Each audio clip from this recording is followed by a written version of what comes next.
I want to find the extreme values for the function y equals the square root of x squared minus 1. So first, it's good to look at the domain of the function to get an idea. So obviously, we're taking the square root of x squared minus 1. So we want to make sure that the square root, whatever's inside the square root, has to be greater than or equal to 0. So in other words, x squared minus 1 has to be greater than or equal to 0, or x squared is greater than or equal to 1. A good way to do this is to look at the graph y equals x squared and determine when is x squared greater than or equal to 1. Well, it's equal to 1 at x equals 1 and x equals negative 1. So it's going to be greater than 1, greater than or equal to 1, to the left of negative 1 and to the right of negative 1. So the domain then will just be negative infinity to negative 1. We do want to include negative 1 and then include 1 to infinity. So let's see. Plug in negative 1 and 1, I get 0. Okay, and if I look at the limit as x approaches infinity, so square root, in general, the square root function goes to infinity. Okay, because this is what it looks like. So it's going to go to infinity in both directions. Now the question is, what happens in between? Okay, so what happens in this gap right here? For that, we're going to use the derivative. So let's take, well, first I'm going to rewrite it as x squared minus 1 to the 1/2 power. Take the derivative using the chain rule. Bring down the power. Keep the inside the same. Subtract 1 in the exponent. Multiply by the derivative of the inside. The 2's are going to cancel. I'm left with x times x squared minus 1 to the negative 1/2 power. Okay. So I can rewrite this as x over the square root of x squared minus 1. Okay. So for the critical points, you would set both the top and the bottom equal to 0. So the top is equal to 0 at x equals 0. The bottom is 0 at negative 1 and 1. But the problem here is the domain is to the left of negative 1 and to the right of negative 1. So it doesn't exist in between negative 1 and 1. The derivative, so let's say we take a point to the left of negative 1, let's say negative 2. If we plug that in, we get a negative number. Let's pick a number, let's say positive 2. It's a positive number. So what this says is we're going to be increasing to the right of 1 and decreasing to the left of 1. Left of negative 1. So it'll look something like this. From here, it's obvious that the minimum is 0. And that occurs at x equals negative 1 and 1. Okay, so those are the extreme values for square root of x squared minus 1. Let's look at another example. So this time, we're going to have the cube root instead of the square root.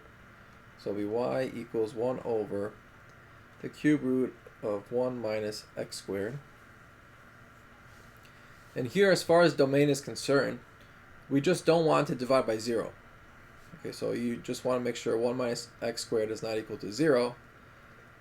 So, in other words, x squared cannot be plus or minus 1.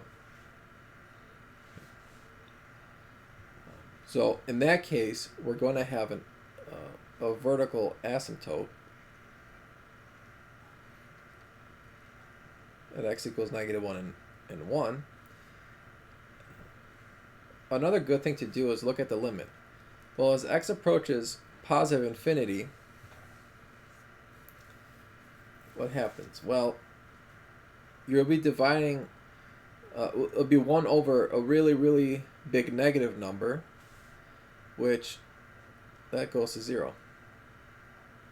Then if x goes to negative infinity, you're going to be dividing over a really, really big positive number that also goes 0.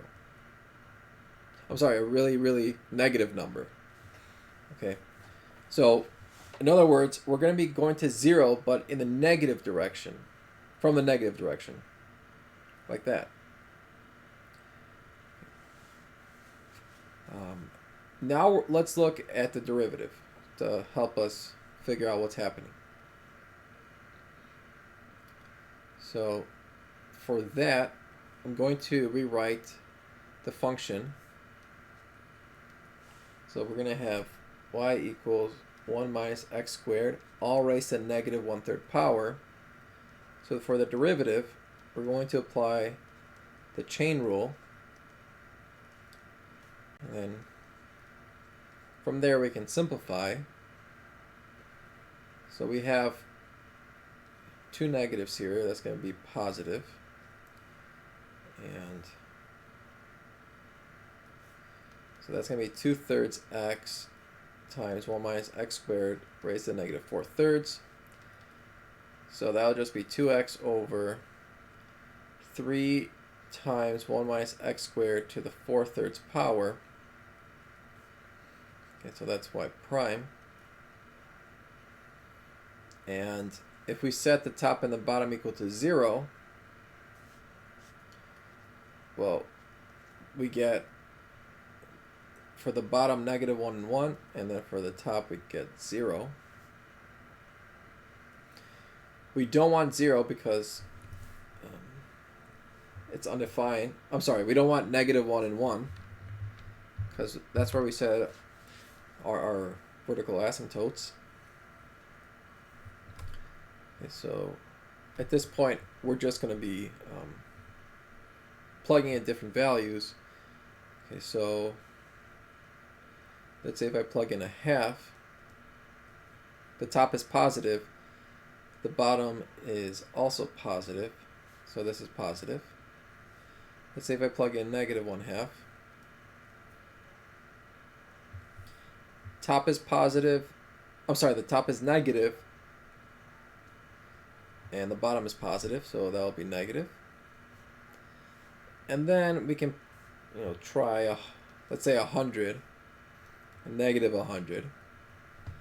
Well, for 100, the top is positive, but the bottom is, actually the bottom is also positive. So that's positive.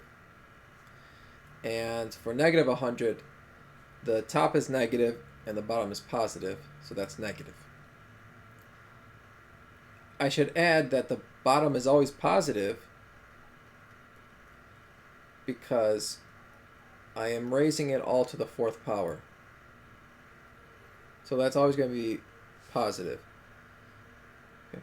Unless the inside is 0, which we can't pick those numbers. Okay. So decreasing, decreasing, increasing, increasing.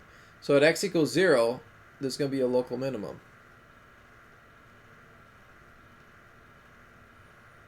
Okay. And let's go back to our graph.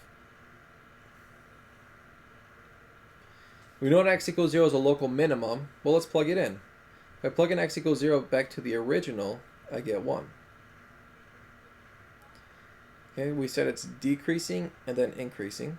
That's what defines the local minimum. And to the right of 1, it's increasing. And to the left of 1, we said it's decreasing. That's our graph. And as we said, there is a minimum equal to 1, and that is at x equals 0. All right. Let's look at one other example. We have y equals x over x squared plus 1. So for this one, it's defined everywhere. You cannot divide by 0, since x squared plus 1 is never 0, because x squared cannot be negative. Okay. There's no worries here. Okay, let's look at the derivative. So for that, we have to use the quotient rule. So derivative of the top times the bottom minus the top times the derivative of the bottom all over the bottom squared. So that's x squared minus 2x squared is negative x squared plus 1 over x squared plus 1 quantity squared.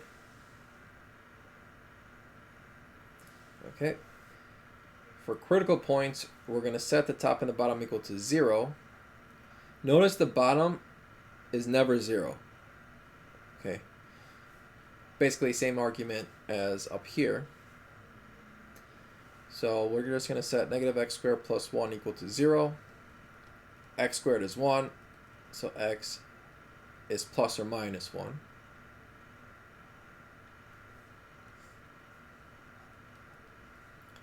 We're going to put in our critical points here. Now let's classify this.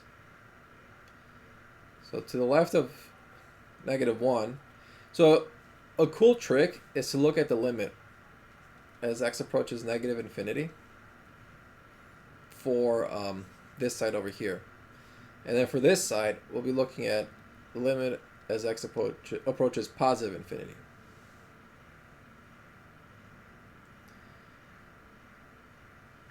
Okay, actually that only works if the limit is not 0. Which in this case it is going to be 0.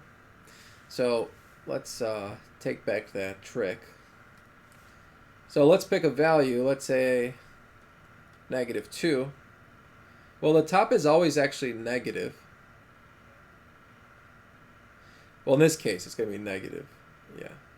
So top is negative, the bottom is positive. That's negative. If I pick positive 2, I get the same result.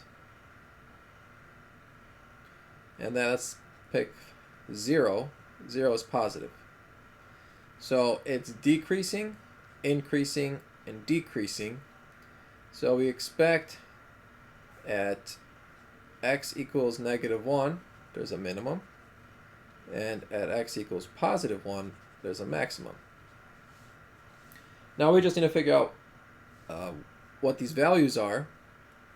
So we know that the function is y equals x over x squared plus 1.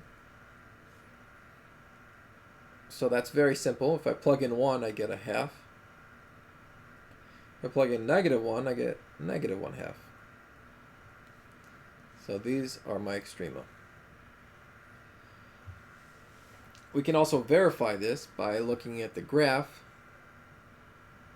So I recommend for this one just plugging it in the calculator. We know that the limits go to 0. And so it's going to be something like this. That's not the greatest graph, but there's a minimum and maximum at x equals 1.